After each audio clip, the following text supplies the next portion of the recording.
um culto para falso deus Baal. Então, é provável que ela talvez fosse uma prostituta cultual. De qualquer maneira, é estranho Deus mandar um profeta dele, um homem santo, casar com uma mulher de prostituições, não é?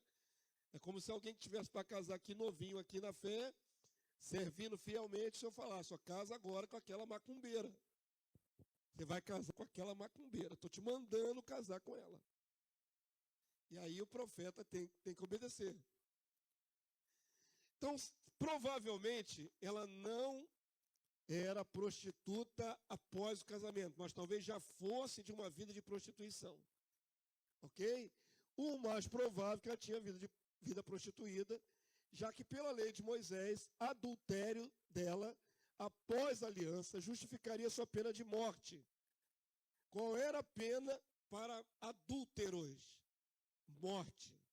Não é como hoje, século XXI, que adultério é aceitável e até justificável na lei dos homens. Pode adulterar e não dá nada. Lembram-se que já estudamos sobre isso aqui? Aqui no Brasil, não tinha pena de morte para adultério, mas tinha cadeia. 15 dias de prisão até a década de 50, mais ou menos. A lei brasileira previa que se uma esposa descobrisse o marido traindo com outra mulher e levasse uma patrulha policial lá e desse um flagrante, saía preso o marido traidor e a amante. E 15 dias de prisão. Então, até a lei brasileira, né, que era um reflexo da sociedade daquela época, não aceitava com facilidade o adultério. Hoje, século XX, passado mais de 50, 60 anos, o adultério não só é legitimado, a pessoa adúltera não pega nenhuma pena, como ela também pode casar várias vezes, quantas vezes ela quiser. Mas entenda que nós estamos falando aí de pelo menos uns 3.500 anos atrás, a lei de Deus era para punir os pecados. Então, dentro de Israel, para não proliferar o erro, Deus tinha pena capital, pena de morte. Quem era pego em adultério era morto, para estancar o mal antes que todo mundo ficasse à vontade no pecado. Exatamente, aqui tem uma encenação aqui bacana aqui, ó. Parece até uma foto, fizeram uma foto de 3.000 anos atrás, mas não existia foto naquela época. Isso aqui é uma encenação. Mas é uma encenação bem realista. Aqui só está faltando o amante. Cadê o amante? Só está ela aqui na berlinda aqui. Ele meteu o pé, né? Foi o que aconteceu também quando apresentaram a mulher em adultério para Jesus. Só levaram a mulher. Cadê o amante? Tem que morrer os dois. Não é só o adúltero, mas com quem ele adulterou também morria. Mas dá uma ideia que boa de como é que era a execução naquela época. Está vendo aqui? Era levada a público. A pessoa era enterrada até a metade do corpo. E eu vou pasmar vocês. Esse tipo de execução ainda acontece nos dias de hoje no meio do Islã. Ainda se executa adúlteros dessa maneira aqui hoje, século XXI, em países radicais islâmicos. Enfia a pessoa no buraco para ela ficar imóvel e a galera em volta pega a pedra e taca até a pessoa ser morta. Pedrada na cabeça, pedrada no corpo, ela sofreu as contusões até morrer. É dilapidar, que se chama o verbo. Você tacar pedra. Então, era a execução para adúlteros. Amém? O negócio é sério, né? Levítico 20, 10. Vamos ler? Vocês participarem? Vamos lá. Se o homem adulterar com a mulher do seu próximo, será morto o adúltero e a adúltera, os dois. Deuteronômio 22, 22. Se o homem for achado deitado com uma mulher que tem marido, então ambos morrerão. O homem que se deitou com a mulher e a mulher também. Aqui, ó. Assim, qual é o propósito dessa execução? Eliminarás o mal de Israel. Então, Deus, que não muda, continua contrário ao adultério. Você pode ver a sociedade brasileira aceitar, você pode ver uma convivência tranquila com os adúlteros, mas entenda que Deus não muda. No coração de Deus isso é errado, mal, pecado grave, e deveria ter a pena capital. Ah, pastor, mas hoje em dia as pessoas não morrem assim executados por causa do adultério. Mas não vão comparecer em tribunal depois diante de Deus? Vão comparecer em tribunal. Vai ser julgado de qualquer maneira. Pode não ser julgado agora, aqui na terra. Mas diante do tribunal do trono branco não vai ter jeito. Ela vai ser julgada. E o adultério dela vai ser pesado contra ela. E vai ser, provavelmente, condenatório para a perdição eterna. Amém, queridos?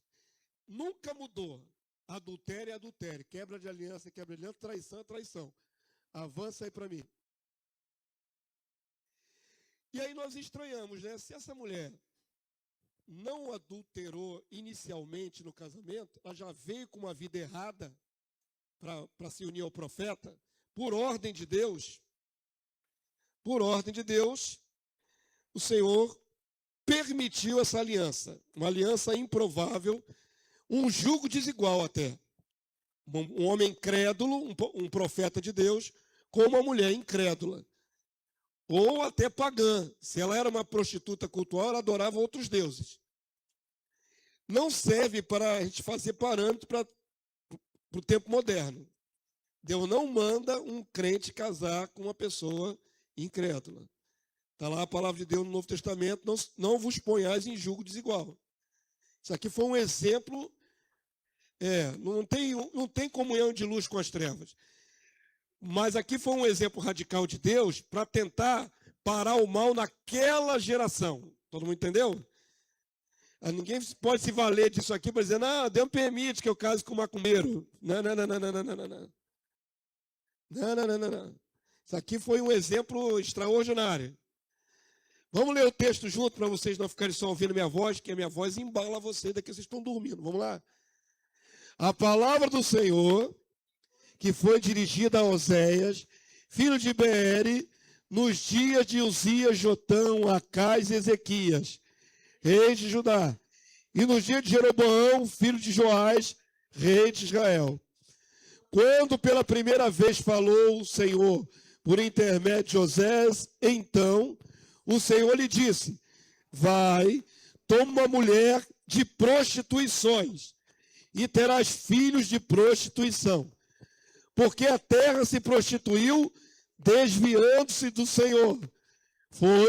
Foi-se, pois, e tomou a Gomer, filha de Diblaim, e ela concebeu e lhe deu um filho. Ele obedeceu, casou com a mulher e teve filho com ela.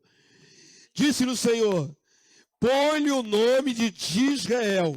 Esse nome é para o filho que nasceu dessa união, Gisrael. Porque daqui a pouco castigarei pelo sangue de Gisrael a casa de Jeú e farei cessar a casa de Israel. Presta atenção nisso aqui, que isso é importante, tá? Vamos explicar já já. Verso 5, vamos lá? Naquele dia, então a palavra profética, quebrarei o arco de Israel no vale de Gisrael. Tornou ela a conceber e deu à luz uma filha. Disse o Senhor a Oséias, põe o nome de desfavorecida, porque eu não mais tornarei a favorecer a casa de Israel para lhe perdoar. Grave, né, irmãos? Entendam que aqui é um negócio muito sério, muito grave. Não é à toa que ele pediu para o profeta casar com uma mulher de prostituições. Já era de prostituições pelo contexto. Não é à toa que ele começa a mandar o profeta botar o nome nos filhos, nomes pejorativos, nome pesado.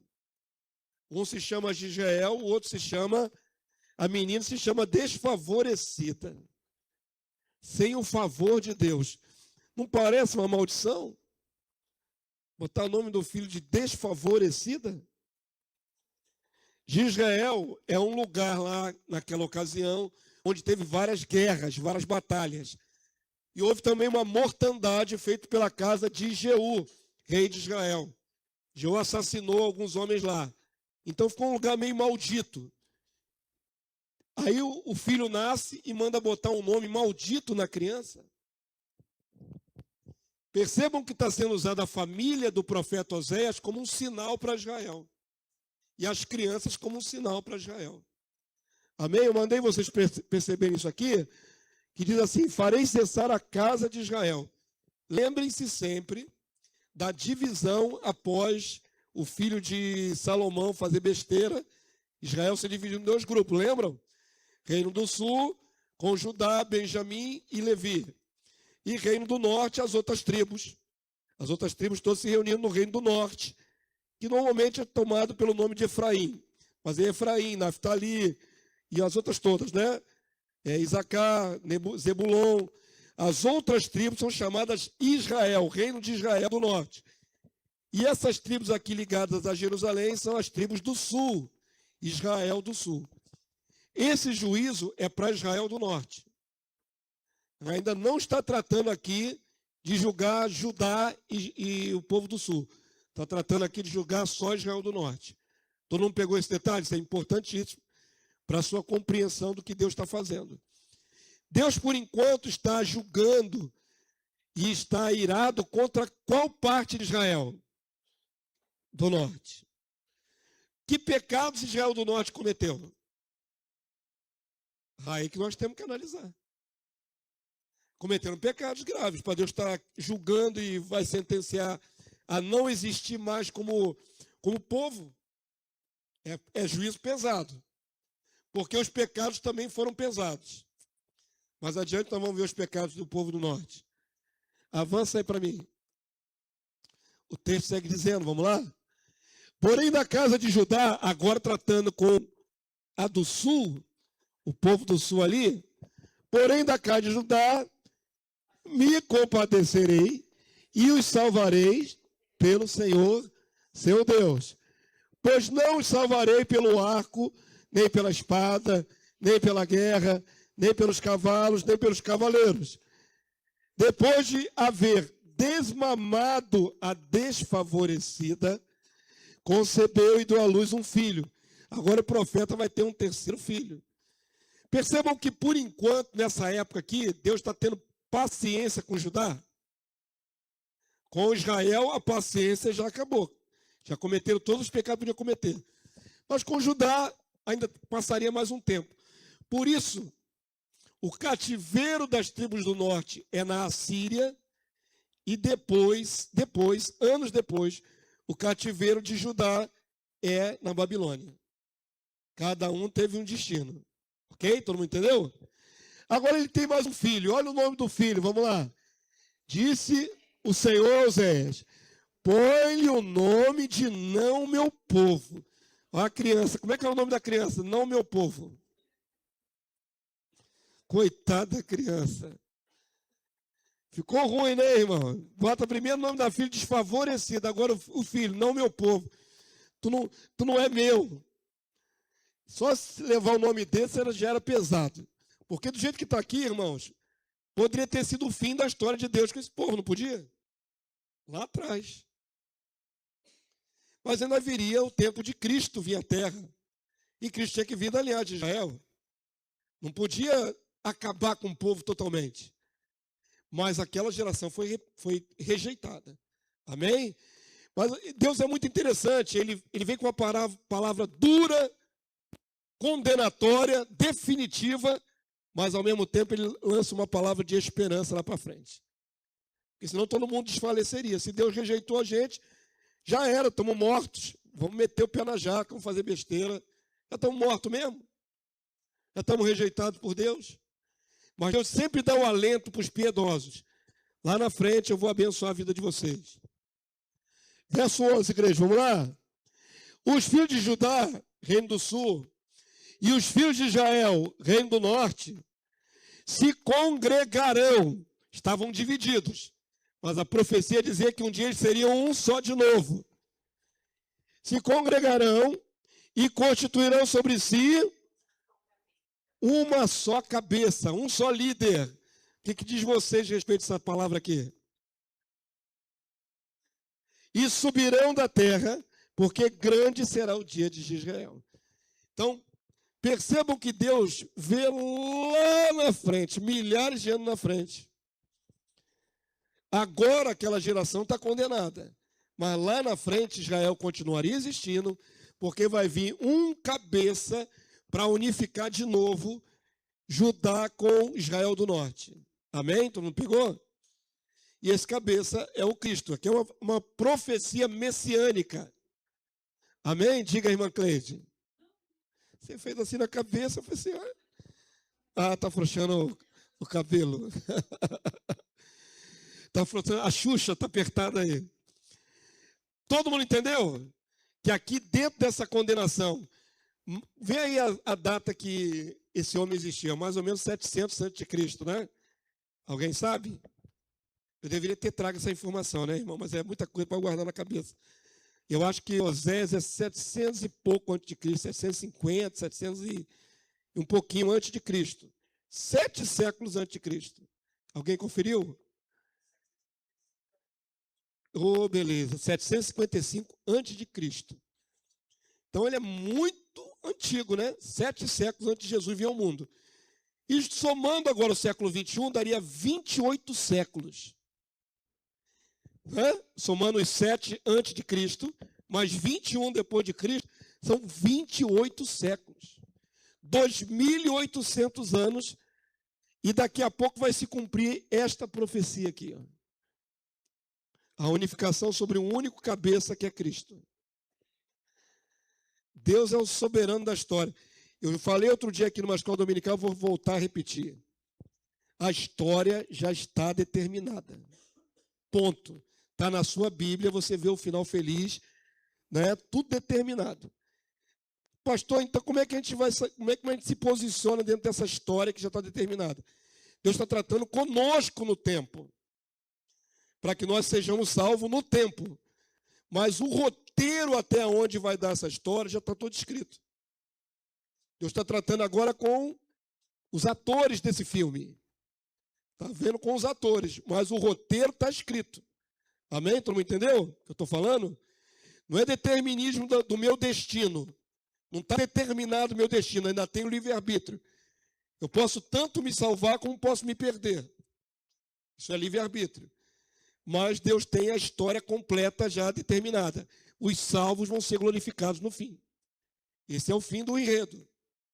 Amém? Todo mundo entendeu? Isso não interfere na minha livre escolha. Eu tô caminhando para estar dentro da parte boa que vai entrar na história salvo. Isso depende de mim. Como dependia de Israel mudar o comportamento. Não há determinismo aqui. Deus está reagindo ao comportamento do povo. Deus não fez eles perdidos. Todo mundo entendeu isso, irmão? Isso é muito importante. Não parece que essas histórias são malucas. Tem história na Bíblia que a gente lê assim, pô, que doideira é essa? Casar com a prostituta, que história é essa, Deus? Tem coisa que a gente lê na Bíblia que é muito radical. Se a gente não entender qual é o propósito de Deus, a gente confunde as coisas. Avança aí para mim. Aí o pobre do profeta está com 3 filhos. Aqui só apareceu 2. Lembram? De Israel, a menina se chama Não Meu Povo, e tem um terceiro filme, Não Meu Povo não, é a Desfavorecida. Coitada. Tem um nomezinho hebraico que a gente vai ler ali. E o terceiro filho, Não Meu Povo. As crianças, como é que seria o convívio dela dentro de casa, né? Vem cá, Não Meu Povo, vem Desfavorecida. Pega água para a mamãe. Situação difícil. Além da controversa situação de homem, e sem contar que a mulher do cara não é uma mulher muito firme, né? Sem contar que o profeta está casado com uma mulher que tem vida prostituída.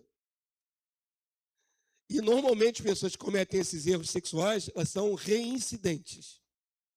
Normalmente. Tem gente que se conserta e nunca mais erra. Mas tem gente que vai pisar na jaca de novo mais à frente. É da natureza dele.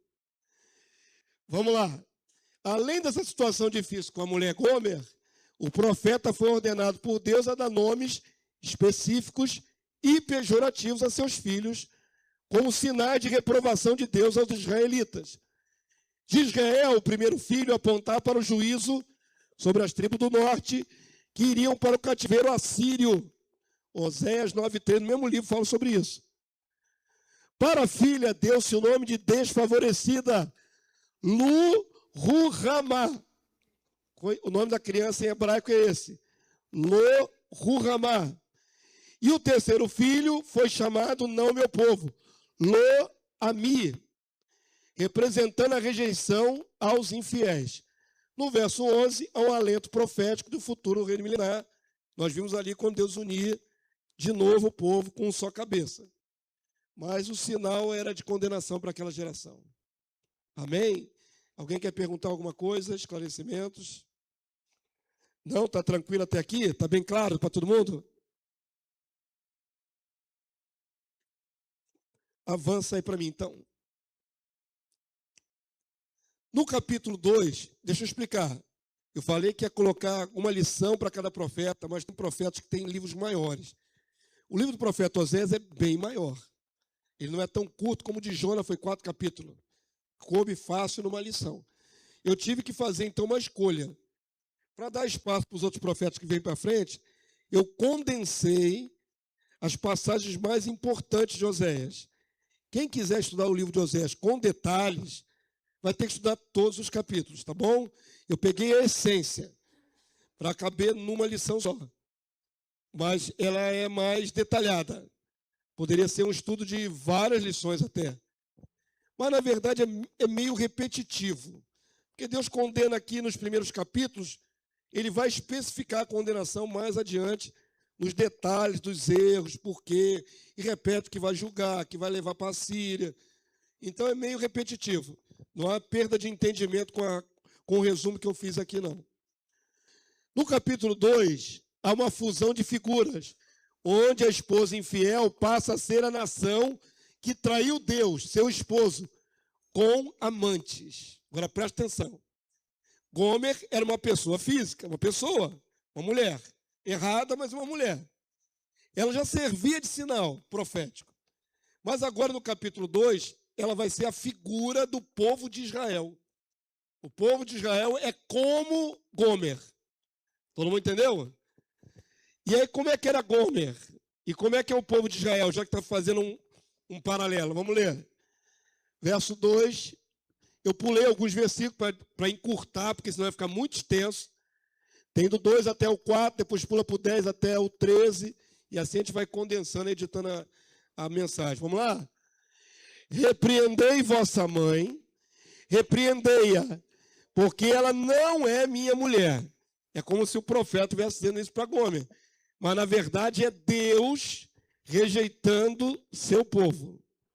O povo é a mulher, Deus é o marido. Tu não pegou? E eu não sou seu marido. É uma rejeição. Para que ela afaste as suas prostituições de sua presença e os seus adultérios de entre seus seios. Para que eu não a deixe despida e a ponha como no dia em que nasceu, e a torne semelhante a um deserto, e a faça como terra seca, e a mate a sede. E não me compadeça de seus filhos, porque são filhos de prostituições. Agora, descobrirei as suas vergonhas aos olhos dos seus amantes, e ninguém a livrará da minha mão. É como o marido ciumento tinha direito, naquela época, né? De até cometer esses atos. Tinha isso. O pátrio poder tinha isso. A mulher podia ser condenada pelo próprio marido. Deus está condenando Israel. Amém? Por causa dos seus amantes, vários amantes. Farei cessar todo o seu gozo e as suas festas de lua nova. Percebam o que está falando para Israel? E as celebrações que tinha em Israel. E os seus sábados, e todas as suas solenidades. Então Deus está tratando com Israel na figura de Gomer. Verso 13. Castigá-la-ei pelos seus dias dos Baalins. Baalins é a divindade Baal no plural. São deuses Baals, né? Falsos deuses. Pelos Baalins, nos quais lhes queimou incenso e se adornou com as suas arrecadas e com as suas joias, e andou atrás de seus amantes, mas de mim se esqueceu, diz o Senhor.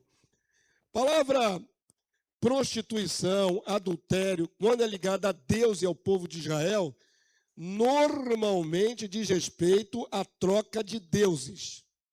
Amém? Assim como um homem trai uma mulher de carne, Israel traía Deus com outros falsos deuses, seus amantes, os Baalins. Tu não pegou? Então isso para Deus é como uma traição. E ele vai tratar como adultério. De mim se esqueceu, diz o Senhor, porque trocaram de deuses. Trocaram um Deus verdadeiro, único, pelos falsos deuses. Avança aí para mim. Ainda em meio a esses anúncios terríveis de juízo, o Senhor Deus também profetiza a restauração e as bênçãos do reino vindouro. Olha que interessante, o livro de Oséias aponta para o reino milenar. Vamos ler aqui, ó. Portanto, eis que eu a atrairei e a levarei para o deserto e lhe falarei ao coração. Isso aqui eu quero dar uma destacada aqui, porque essa palavra aqui do verso 14, Oséias 2,14, já me serviu de alento várias vezes. O que significa levar para o deserto e falar ao seu coração? Deixar que passe dificuldades. Deserto, a figura do deserto é lugar de dificuldade, de escassez.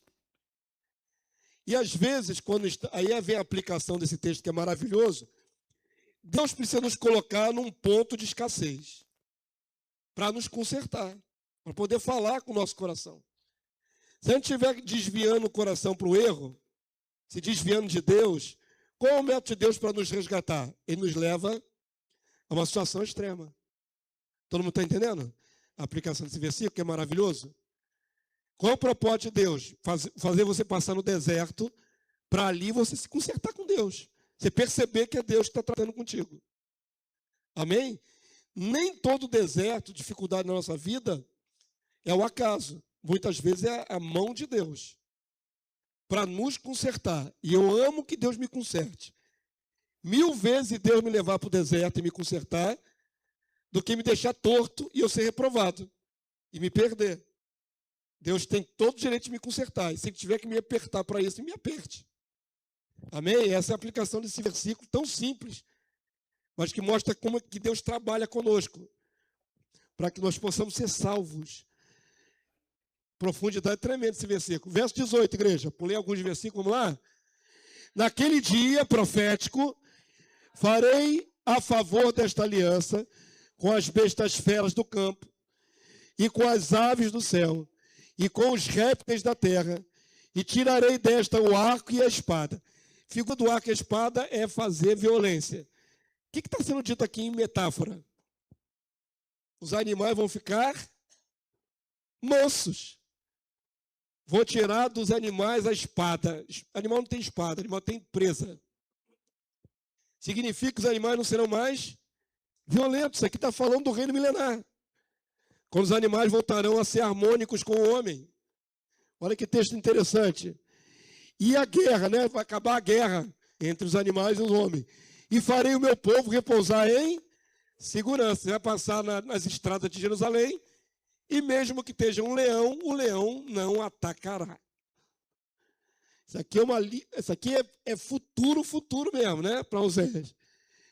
Verso 19, vamos ler.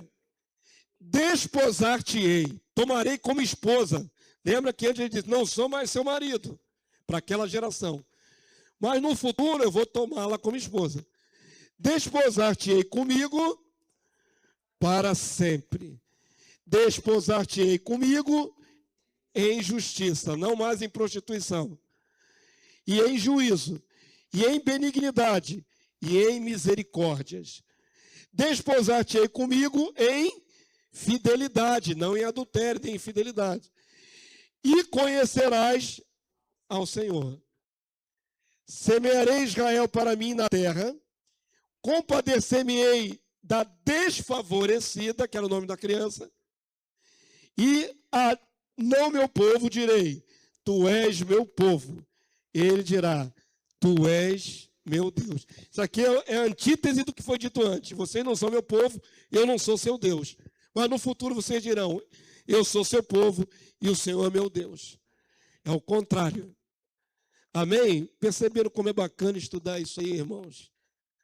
É muito interessante você entender o coração de Deus nas profecias. E não é só isso. Significa que Israel ainda será contemplada com o cumprimento dessa palavra. Está falando aqui Israel, não é a igreja. A gente tem mania de jogar tudo para nós, né? Tudo que está na Bíblia é para nós. Também. Mas aqui é um povo que tinha sido rejeitado e agora vai ser desposado. Amém? Avança aí para mim. Nós, como igreja, nunca fomos rejeitados. Oséias 3:1. Leia aí, por favor. Vai outra vez. Ama uma mulher, amada de seu amigo e adúltera. Como o Senhor ama os filhos de Israel, e embora eles olhem para outros deuses e amem bolos de passas. Comprei-a, pois, para mim, por 15 peças de prata e 1,5 homem de cevada.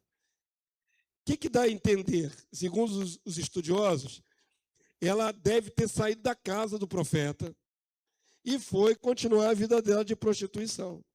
Só que ela se vendeu. Quando um judeu se vendia, é por causa da miséria extrema. Se chegasse na miséria extrema, um judeu podia se apresentar para outro judeu e dizer: eu sou seu escravo, a partir de hoje me sustente. E você é seu escravo. E para resgatar o escravo, na lei havia um valor, havia uma regra para resgatar o escravo de volta, comprar a pessoa de volta. Então, provavelmente, ela saiu de casa, ela se prostituiu, ela ficou na miséria, se vendeu como escrava, e agora o profeta tem que ir atrás da esposa e comprá-la de volta. E ele tem aqui os preços, né? O valor aqui está aqui, ó. Quanto de prata e quanto que ele vai dar de farinha. Até farinha era medida de valor para comprar a pessoa de volta. Agora, interessante aqui, né? É só para fazer sublinhar aqui um detalhe. Existe um doido aí, que se diz evangélico, saiu até na Rede Globo, que ele usou esse texto aqui para adulterar. Se lembram disso? Porque ele era ignorante, sabia ler. Ele não sabia ler. Aí o repórter teve que corrigir ele. Ele leu ali na ignorância dele, ó. Ama a esposa do seu amigo e adultera, como se fosse uma ordem. Vai, adultera. E o pior dessa história absurda, foi que a tal da ovelha com esse pastor adulterou com ele com o consentimento do marido dela. Porque era uma ordem de Deus. Porque ele não sabe ler. Tem um acento ali, é adúltera, não é adultera. Misericórdia, Jesus. É pecado, claro que sabe que é erro. Mas o camarada se baseou na interpretação errônea dele da Bíblia para cometer um pecado.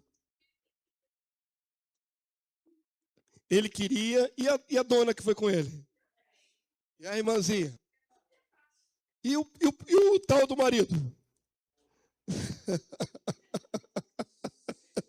Isso sai da internet.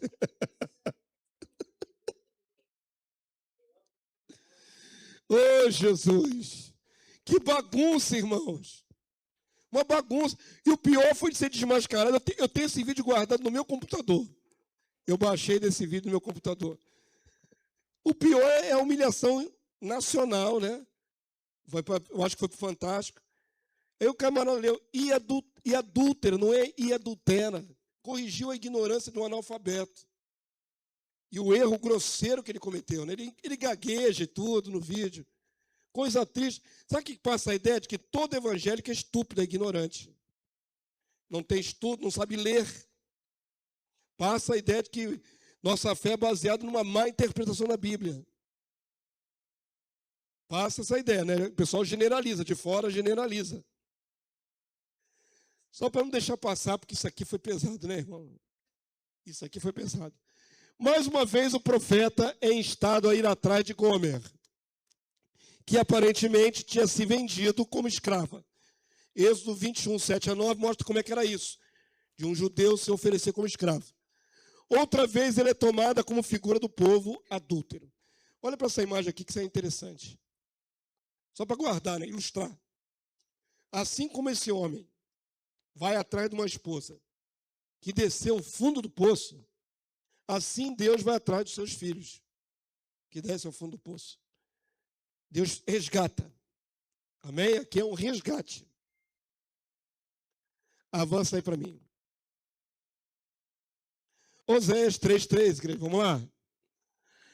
E lhe disse: tu esperarás por mim muitos dias, não te prostituirás, nem serás de outro homem. Assim também eu esperarei por ti. Isso aí parece ter sido o procedimento do profeta.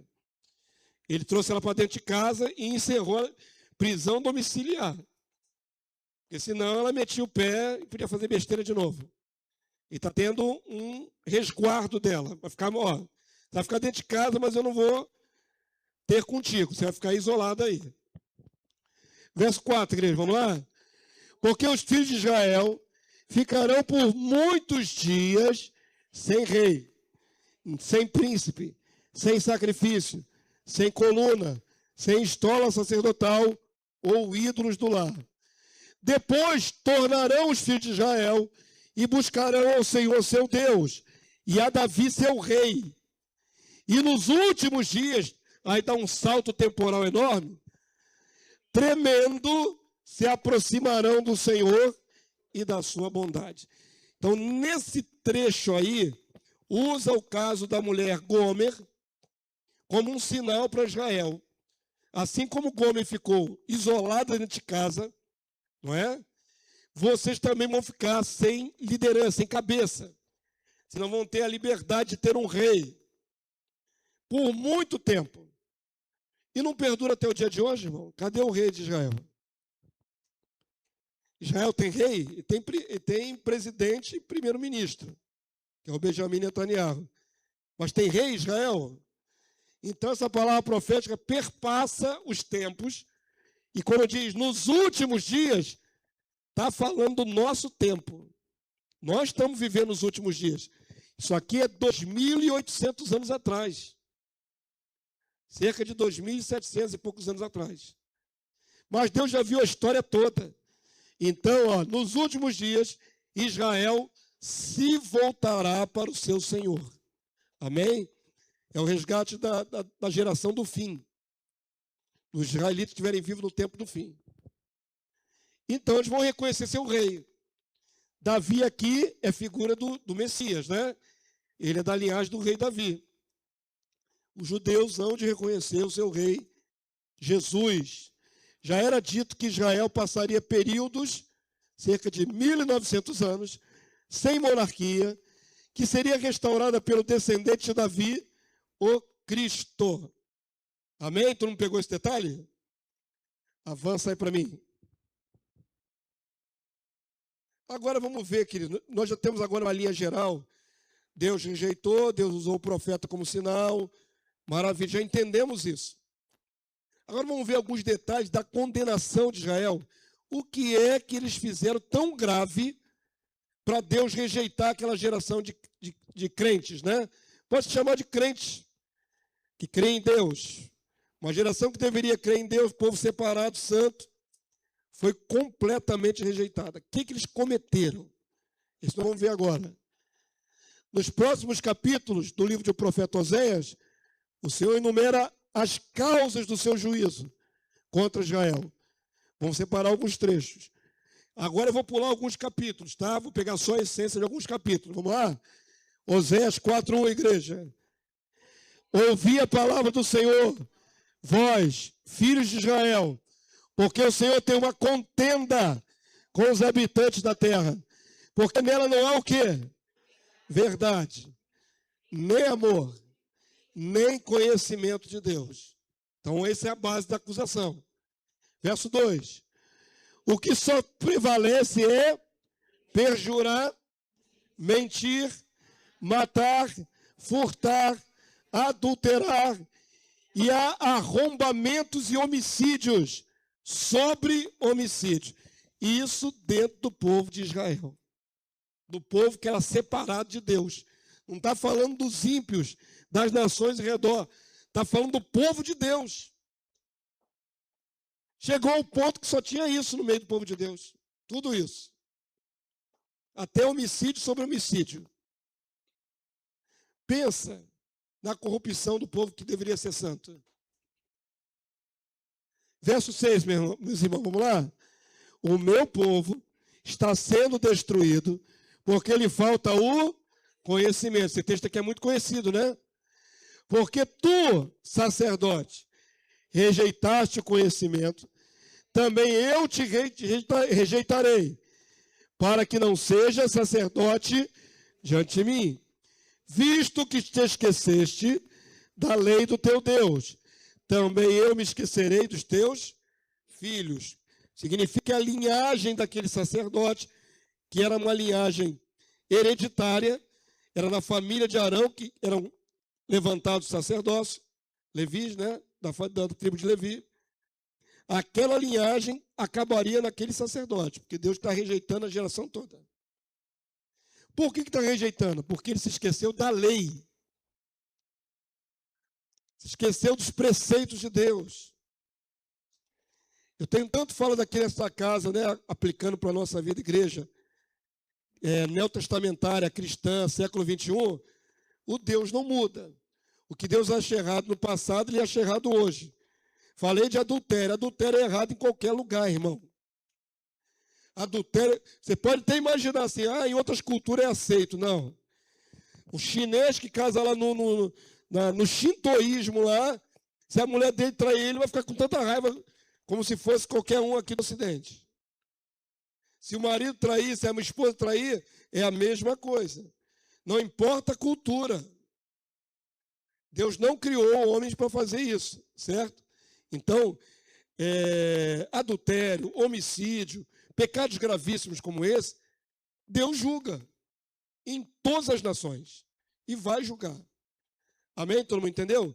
Tanto mais no meio do seu povo. Como Deus não vai julgar? Lembre-se dos últimos escândalos meio evangélicos. Quantos escândalos? Lembre-se daquela pastora que está aprisionada, a Flor de Lis, né? Cujos filhos mataram o marido dela, que era o pastor também. E que depois de levantar a história, havia incesto. Essa mulher dormia com os filhos adotivos dela. É muita prostituição, não dá para suportar. Eu falei recentemente com alguns líderes. Ali onde nós temos a igreja, no Nordeste, Araruna, interior da Paraíba, 3 horas da capital. Um lugar perverso. É perverso, irmão. Eu posso falar de Cadeira, que já tem mais de uma década que eu frequento aquilo lá. Nós abrimos a igreja lá. Nosso missionário está lá, o pastor Souza. Sabe qual é a perversão do povo lá no interior da Paraíba? Prostituição, adultério. Eu conheci pessoalmente um pastor que, se você visse ele hoje, estivesse vivo, e ele viesse aqui, você ia dizer, pô, isso aí é crente raiz. É pentecostal raiz. Terno, biblão debaixo do braço, tijolão debaixo do braço, senhor, uma certa idade, e estava no 6º casamento. E não era por adultério, e não era por viuvez, ele trocava de esposa. Eu vi esse homem, eu conversei com ele, eu sei quem foi. E a igreja dele ficava na avenida principal, onde nós tínhamos também a sede da nossa igreja lá em Araruna.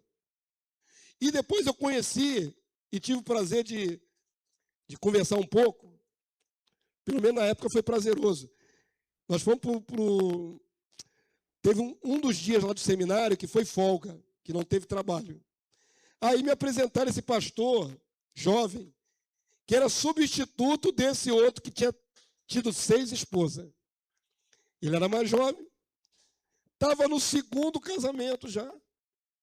E já fui atualizado que já está no 3º. Já chutou a 2ª já. E gera filhos com essas mulheres. Seguindo o exemplo do mais velho, morreu. Na época nós tivemos um dia de folga, nós fomos pescar. Pensa em 4 pastores pescando no açude. E eu fui o primeiro a pegar eu peguei uma tilápia desse tamanho, irmão. Fiquei feliz da vida, tirei até foto. Tirando onda de pescador. Era pesca que pague, né? Você vai no açude que tem muito peixe, você paga, e ali você joga o anzol até pegar. Olha a minha tristeza. Aquele homem que eu conheci, discípulo do outro, já está no 3º casamento. Isso não pode ser assim, irmãos. Sabe como é que é vista a igreja evangélica no interior da Paraíba? Uma igreja prostituída, adúltera. No interior, os católicos têm mais boa fama do que os evangélicos. Eu não estou exagerando. Eu não estou exagerando. É baseado em tudo que sei sobre o que acontece naquela cidadezinha lá. Então é complicado, né? Se os líderes evangélicos estão no 2º, 3º casamento, cadê as primeiras esposas? Morreram? Não morreram, não. Simplesmente separou. Como é que Deus vai julgar os de fora se não julgar os de dentro? Como é que Deus vai julgar a humanidade? Ele só tem um critério de juízo. Deus é justo e só tem um critério de juízo. Ele não pode ter 2 pesos uma medida. Quando o incrédulo erra, Deus vem com toda a força. Quando o crente erra, Deus passa a mão porque é filho. Isso não existe. O homem é julgado segundo as suas obras. Então percebam que quando o povo de Deus começa a escandalizar, o juízo começa pela casa de Deus. Por isso vocês têm visto aí grandes pastores aí da mídia aí serem destronados, né, em adultério, em roubo. Está caindo um monte aí de líderes de grandes igrejas denominacionais. Deus está expondo, porque é juízo. Todo mundo entendeu? Eu precisava fazer vocês contextualizarem, porque parece que só Israel que pecava, só Israel que errava. A igreja atual também erra. E o erro é passivo de julgamento. É bom para gerar temor no nosso coração, amém? Vamos lá. Oséias 4:1 até o verso 6 eu já li, não? Já, avança aí para mim. Verso 12 até o verso 14 e depois 5, 3 e 4. Vamos lá? Lê comigo aí, igreja. O meu povo consulta o seu pedaço de madeira e a sua vara lhe dá respostas. Porque um espírito de prostituição os enganou e eles, prostituindo-se, abandonaram o seu Deus. Eu acho interessante que há uma ligação direta entre idolatria e fornicação sexual. Existe uma ligação direta. Quem é dado a ídolos normalmente também é promíscuo. Porque isso está ligado uma coisa com a outra. Vamos lá. Até passei direto dos bolos de passa, né? O pessoal gosta. Bolo de passa era daquela época lá, não sei. Devia ser consagrado a alguma entidade, tá? Vamos lá, verso 14. Não castigarei vossas filhas que se prostituem, nem vossas noras quando adulteram, porque os homens mesmos se retiram com as meretrizes prostitutas e com as prostitutas cultuais, aqui ó, prostitutas ligadas à religião. Prostitutas cultuais sacrificam. Pois o povo que não tem entendimento corre para a sua perdição. Então, dentro de Israel havia um homem israelita que se uniam às prostitutas cultuais. Faziam rituais pagãos. Imagina como Deus não está olhando do céu. Essa degeneração toda vai deixar barato? Não pode. Verso 3 do capítulo 5, olha lá. Vamos lá? Conheço a Efraim, e Israel não me está oculto, porque agora te tens prostituído, ó Efraim, e Israel está contaminado. O seu proceder não lhes permite voltar para o seu Deus, porque um espírito de prostituição está no meio deles, e não conhecem ao Senhor. Isso aqui é muito forte. Então tem gente que se entrega à prostituição e ele não consegue sair dessa vidinha. Não tem nem forças para retornar, porque está subjugado por aquilo que escolheu. Lembrem-se, esse povo escolheu. O espírito de prostituição não entrou neles à toa. Foi escolha. Amém? Entendem isso, queridos? Avança aí para mim. Oséias 7:1. Vamos lá. Quando me disponho a mudar a sorte do meu povo, é Deus derramando seus sentimentos através do profeta. Eu queria era salvar o meu povo. Eu queria era poupá-los. Quando eu me disponho a mudar a sorte do meu povo, o que acontece? E a sarar a Israel, se descobre a iniquidade de Efraim, como também a maldade de Samaria, porque praticam a falsidade. Por dentro, há ladrões. Por fora, rouba a horda de salteadores. Deus quer abençoar, mas não pode. As escolhas dele são para o mal. Por que está falando Samaria ali? Samaria era a capital do Reino do Norte. Vocês vão ver que tinha um ídolo em Samaria que era cultuado, um bezerro de ouro, irmão. O mesmo bezerro de ouro lá do Sinai, lá no Egito, quando saíram do Egito, depois da separação Reino do Norte e Reino do Sul, o Reino do Norte cismou de fazer outro bezerro de ouro para ser adorado. Não aprenderam nada com o que está escrito na Bíblia. O que aconteceu séculos antes. Nada. Se entregaram à idolatria. Eu vou dar uma cutucada aqui. Eu preciso fazer isso. O Espírito Santo me lembrou. Quantos aqui já foram católicos romanos? Eu já fui católico romano. Fiz primeira comunhão, ia na missa. É idolatria, irmãos. É culto a ídolos. Ponto. Não vou nem aprofundar isso, que vocês sabem disso. Aí o que acontece? Vocês sabem que existem as ordens, né, franciscana, existem as ordens das carmelitas descalça, existem esses monastérios que o pessoal vira monge, vira freira, dedicam a vida toda enclausulada, mas lá dentro dessas ordens, rola uma prostituição terrível. O que pareceria ser santo, mas como é ligado a ídolos, entra o espírito do engano. E aí começa a lascívia. É uma prostituição terrível. Muitos deles são ligados a vício em pornografia.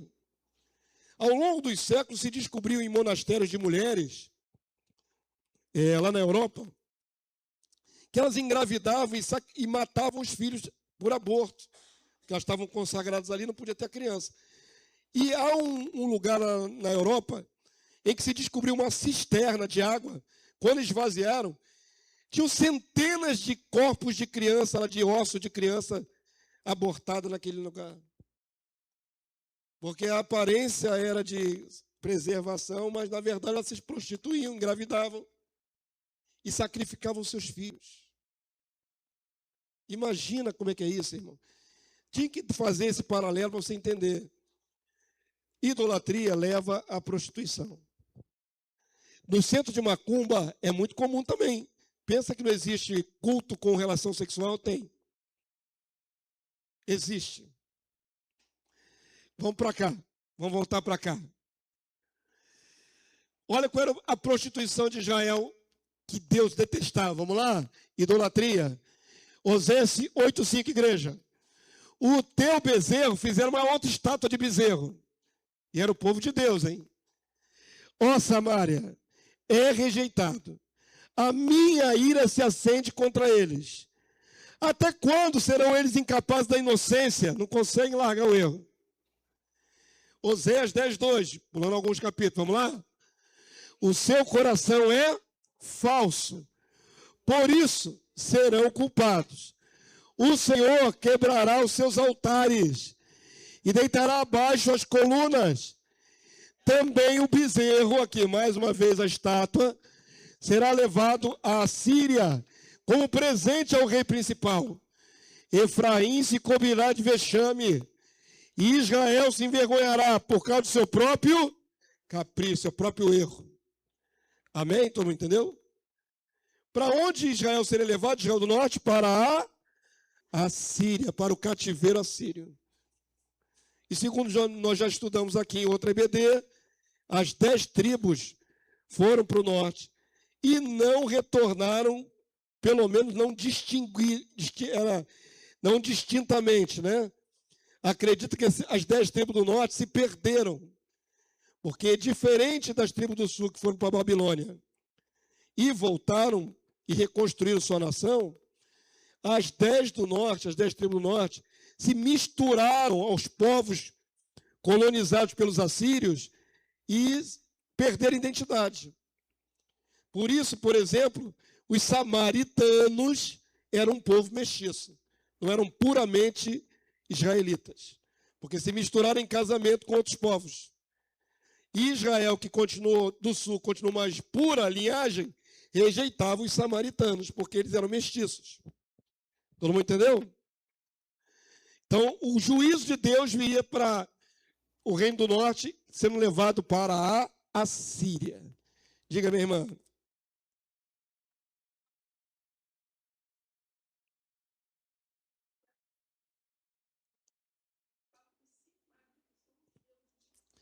O pessoal faz essas inferências, né? Eu acho que pode até ser que tenha alguma inferência. Uma coisa é a aplicação direta, como Gomer. Nós vimos Gomer. Gomer é uma mulher que se prostituiu. Mas também se via de sinal para Israel. Aí Deus usa o nome dela, fala assim, Israel, eu não sou seu marido. Então, às vezes, numa mesma pessoa, pode ter uma sugestão, né? Então, o pessoal acaba pegando essas inferências, essas sugestões, aí faz um estudo em cima disso. É possível que haja uma inferência, mas não pode anular a pessoa que é figura histórica. Entendeu? Então, aquela mulher que conversou com Jesus na beira do poço não era uma alegoria, ela era uma mulher. Era uma mulher samaritana. Jesus conversou com uma samaritana. Mas os 5 maridos que ela teve sugerem que o povo também se prostituiu com outros povos, com outros deuses e tudo mais. Fica só uma sugestão. Mas as pessoas gostam, às vezes, mais da sugestão do que o objetivo. Ali tem uma história objetiva, mas o pessoal quer procurar a coisa subliminar, né? Aquela mais profunda. Avança aí para mim. O que aprendemos nessa manhã, irmãos? Que prostituição não dá certo, né? O que aprendemos nessa manhã de interessante?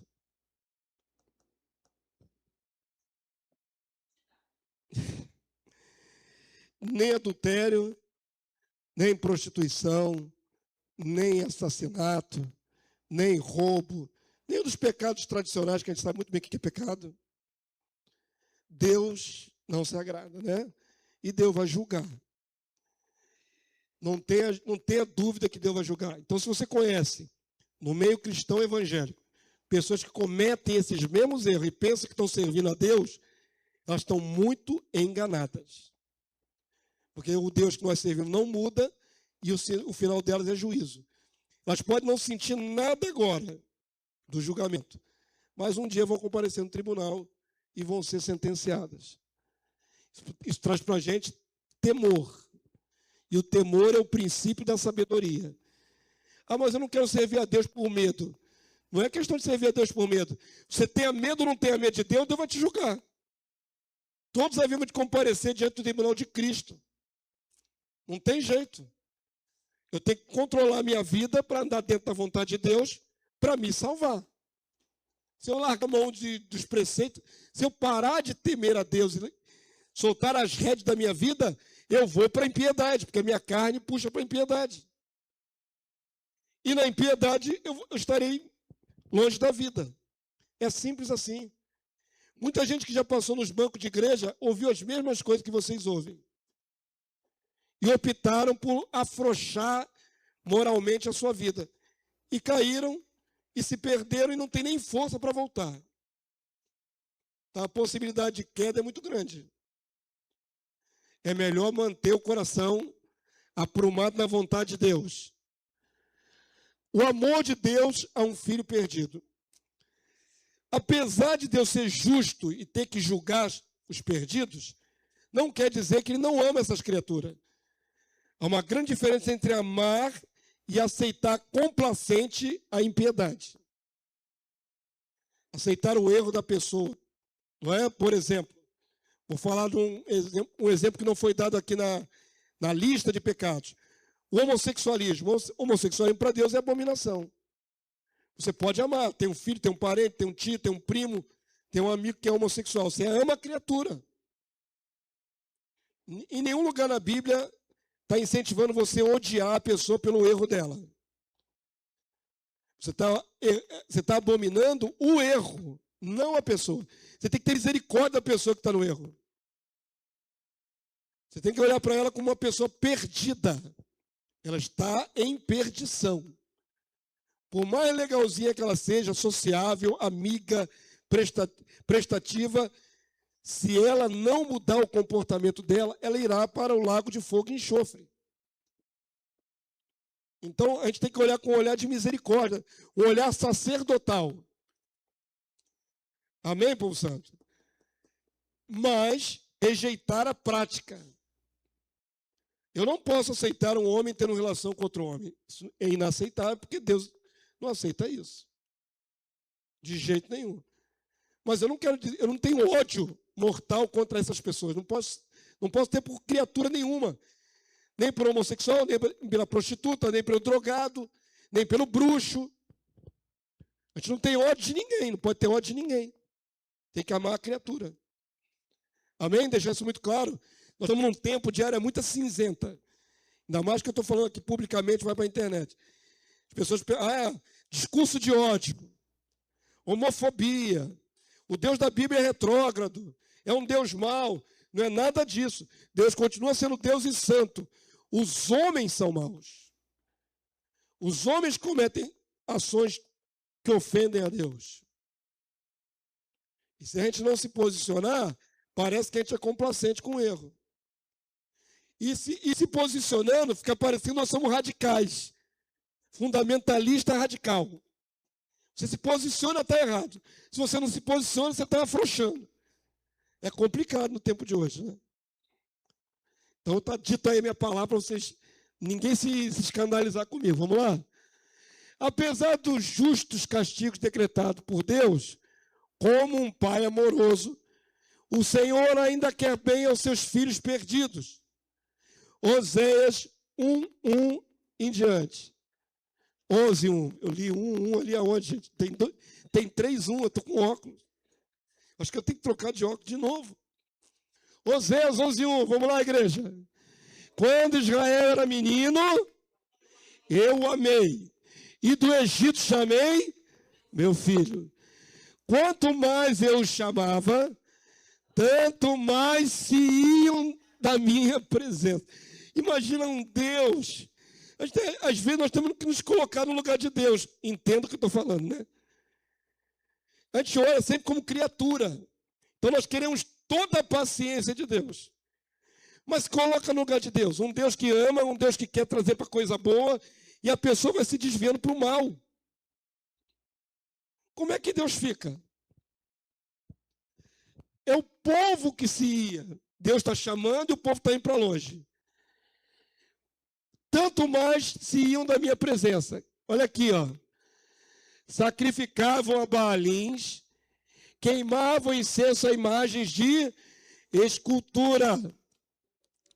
Todavia, eu ensinei a andar Efraim, tomei-os nos meus braços, mas não atinaram que eu os curava. Atraí-os com cordas humanas, com laços de amor. Eu acho essa expressão lindíssima. Eu os atraí com laços de amor. Deus está querendo trazer para si. Fui para eles como quem alivia o jugo de sobre suas queixadas, e me inclinei para dar-lhes de comer. É o trato de um pai amoroso cuidando do filho. Mas aí o filho não reconhece. Avança aí para mim. Oséias 14:1. Deus fala para o povo. Vamos lá? Volta, ó Israel, para o Senhor teu Deus, porque pelos teus pecados estás caído. É o desviado, né? Isso aqui é um recado direto para os desviados. Volta para Deus, volta para Deus. Verso 2, igreja. Tende convosco palavras de arrependimento. Convertei-vos ao Senhor. Diz-lhe, perdoa toda a iniquidade. Aceita o que é bom. E em vez de novilhos, os sacrifícios dos nossos lábios. Quem é sábio, que entenda essas coisas. Quem é prudente, que as saiba. Porque os caminhos do Senhor são retos. E os justos andarão neles. Amém, povo santo? Terminamos a lição de hoje, né? Acabou? Acabou rápido, né? É o que eu falei antes. Primeiro que não há espaço físico na lição. Eu poderia botar só as referências, entulhar de referências aí dentro da lição. Os capítulos que nós sintetizamos em alguns versículos, se você lê-lo em casa todo, você vai entender do mesmo jeito. Porque você já viu aqui qual é a linha, não é? Da perspectiva de Deus. Por que está julgando o seu povo? Quais são os pecados do seu povo? Você só vai ver mais descritos os pecados. Vai ver, eles fizeram isso, fizeram aquilo outro. Por isso vos punirei.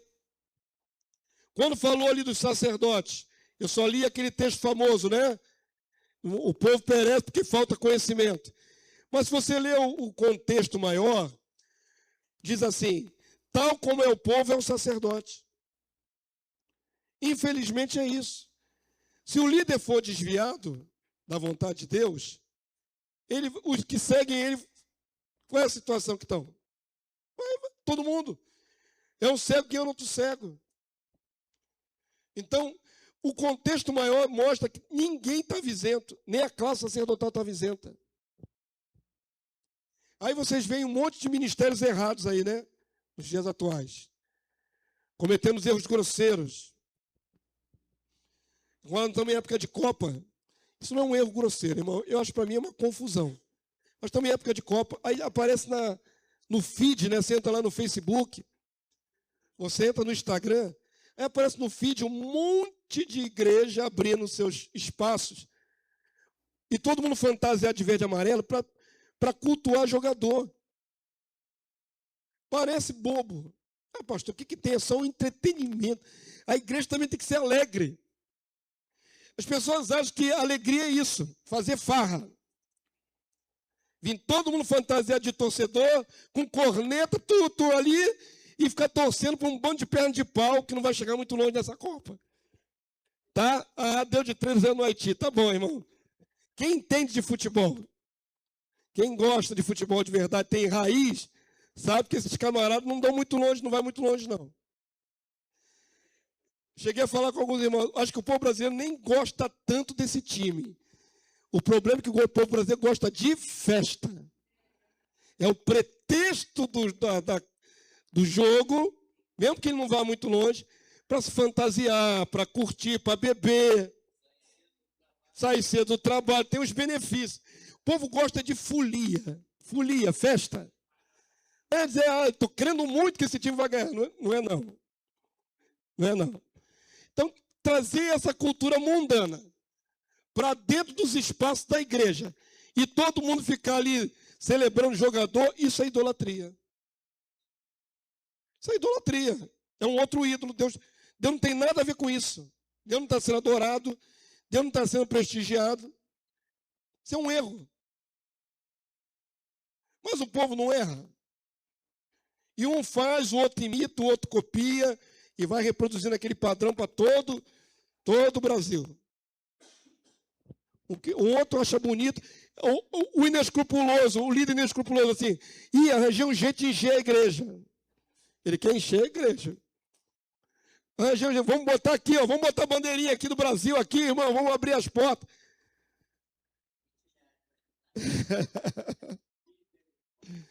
É triste, nós estamos rindo, mas o negócio é triste.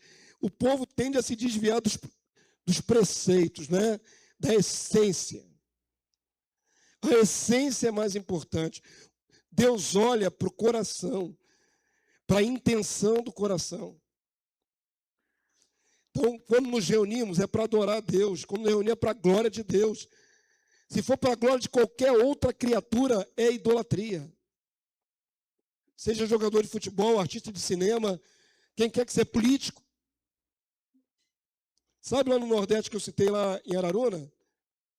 Os crentes de lá, da cidade, estou falando de coisa que eu conheço, tá? Estou aqui filosofando, não.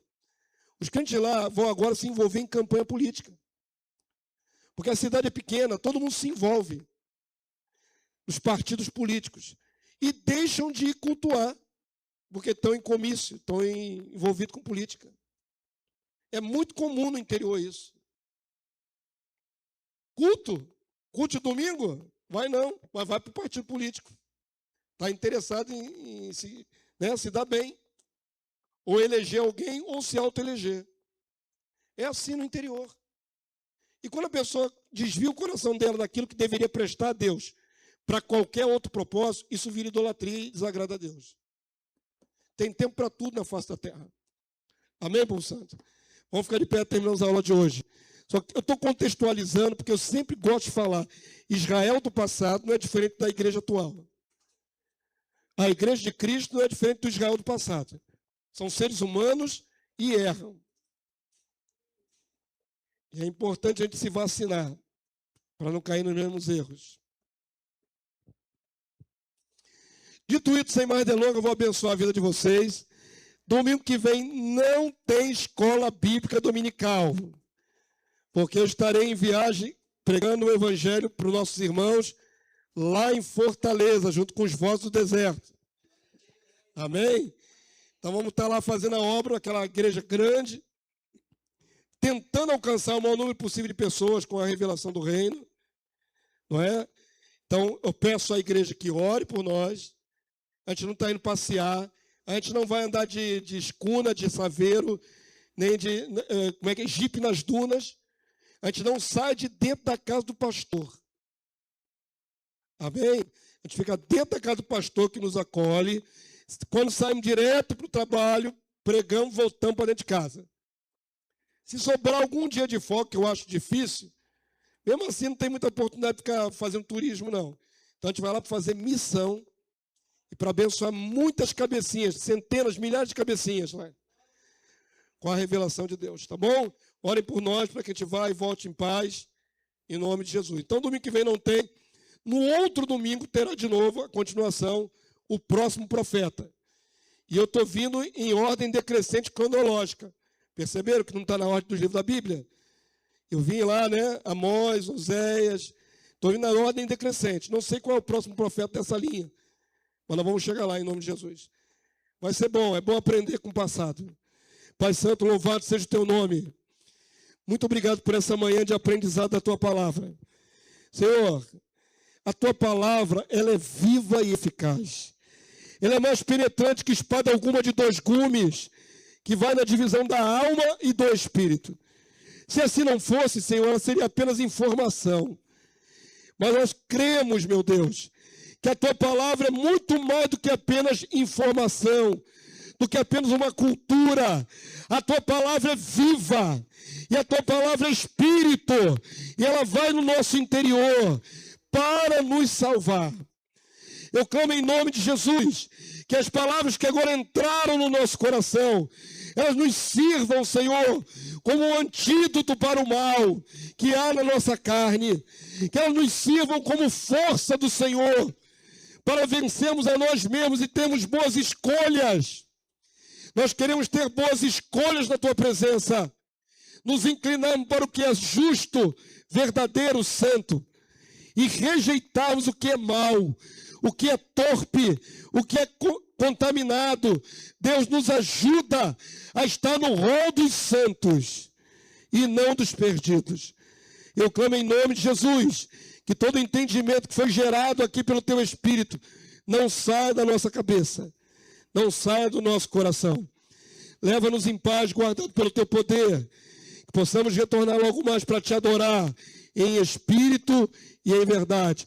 Só a ti, nosso Deus, único Deus verdadeiro, e somente ao teu Filho Cordeiro, a honra, a glória, o louvor, o domínio e o reino, e toda adoração, em nome de Jesus. Amém e amém. Glória a Deus. Vamos na paz, queridos.